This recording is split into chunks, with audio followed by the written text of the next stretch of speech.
ಓಂ ನಮೋ ಭಗವತೆ ವಾಸುದೇವಾಯ. ಹರೇ ಕೃಷ್ಣ.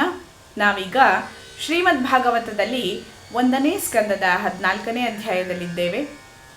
ಇಲ್ಲಿ ಅರ್ಜುನನು ಶ್ರೀಕೃಷ್ಣನ ಉಭಯ ಕುಶಲೋಪರಿಯನ್ನು ವಿಚಾರಿಸಲು ದ್ವಾರಕೆಗೆ ಹೋದವನು 7 ತಿಂಗಳಾದರೂ ವಾಪಸ್ಸು ಬರಲಿಲ್ಲ.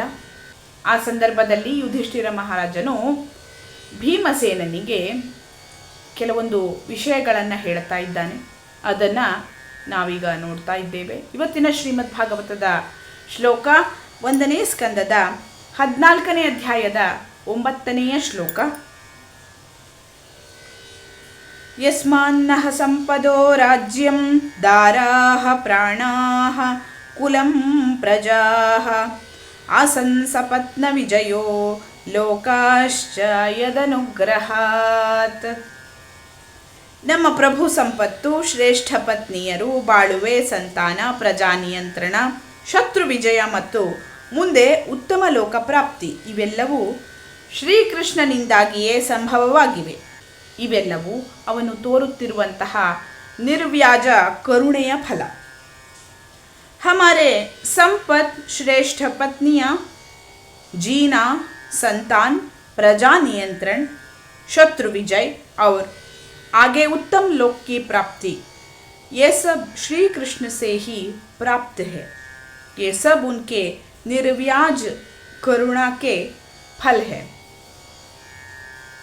ಲೌಕಿಕ ಅಭಿವೃದ್ಧಿ ಎಂದರೆ ಒಳ್ಳೆಯ ಪತ್ನಿ, ನೆಮ್ಮದಿಯಾಗಿರುವಂತಹ ಗ್ರಹ, ಅಗತ್ಯವಾದಷ್ಟು ಭೂಮಿ, ಸತ್ಸಂತಾನ, ಉಚ್ಚ ಕುಟುಂಬಗಳ ಸಂಬಂಧ, ಶತ್ರುಗಳ ಮೇಲೆ ವಿಜಯ ಮತ್ತು ಧರ್ಮ ಕಾರ್ಯಗಳ ಫಲವಾಗಿ ಇನ್ನೂ ಹೆಚ್ಚಿನ ಸುಖ ಸೌಕರ್ಯಗಳಿರುವಂತಹ ಊರ್ಧ್ವಲೋಕ ಪ್ರಾಪ್ತಿ. ಇವು ಕೇವಲ ಶ್ರಮದಿಂದ ಅಥವಾ ಅನುಚಿತ ಮಾರ್ಗಗಳಿಂದ ಗಳಿಸಬಹುದಾದೂ ಅಲ್ಲ, ಕೃಷ್ಣನ ಕೃಪೆಯಿಂದ ದೊರಕುವಂತಹವು. ಸ್ವಂತ ಪ್ರಯತ್ನದಿಂದ ಗಳಿಸಿದ ಯಶೋಭಿವೃದ್ಧಿ ಸಹ ಭಗವಂತನ ಕೃಪೆಯನ್ನು ಅವಲಂಬಿಸಿರುತ್ತದೆ. ದೇವರ ಕೃಪೆಯ ಜೊತೆಗೆ ಸ್ವಪ್ರಯತ್ನವೂ ಅವಶ್ಯಕ, ನಿಜ. ಆದರೆ ದೇವರ ಕೃಪೆ ಇಲ್ಲದೆ ತಮ್ಮ ಪ್ರಯತ್ನವಷ್ಟರಿಂದಲೇ ಯಾರೂ ಯಶಸ್ವಿಯಾಗಲಾರರು. ಕಲಿಯುಗದ ಈ ಆಧುನಿಕ ಮನುಷ್ಯನು ಪುರುಷ ಪ್ರಯತ್ನದಲ್ಲಿ ಮಾತ್ರ ನಂಬಿಕೆ ಉಳ್ಳವನು. ದೇವರ ಅನುಗ್ರಹ ಬೇಕೆನ್ನುವುದನ್ನು ಅವನು ನಿರಾಕರಿಸುತ್ತಾನೆ. ಭಾರತದಿಂದ ಬಂದ ಒಬ್ಬ ಮಹಾ ಸನ್ಯಾಸಿ ಕೂಡ ಚಿಕಾಗೋದಲ್ಲಿ ಪರಮಪ್ರಭುವಿನ ಅನುಗ್ರಹವನ್ನು ಅಲ್ಲಗಳೆದು ಉಪನ್ಯಾಸಗಳನ್ನು ನೀಡಿದರು. ಆದರೆ ವೇದಶಾಸ್ತ್ರಗಳಲ್ಲಿ ಹೇಳುವಂತೆ ಮತ್ತು ಶ್ರೀಮದ್ ಭಾಗವತದಲ್ಲಿ ಕಾಣುವಂತೆ ಎಲ್ಲ ಯಶಸ್ಸುಗಳನ್ನು ಅಂತಿಮವಾಗಿ ನೀಡುವವನು ಭಗವಂತ. ಮಹಾರಾಜ ಯುಧಿಷ್ಠಿರ ವೈಯಕ್ತಿಕ ಜಯದಲ್ಲಿ ಈ ಸತ್ಯವನ್ನು ಒಪ್ಪಿಕೊಳ್ಳುತ್ತಾನೆ.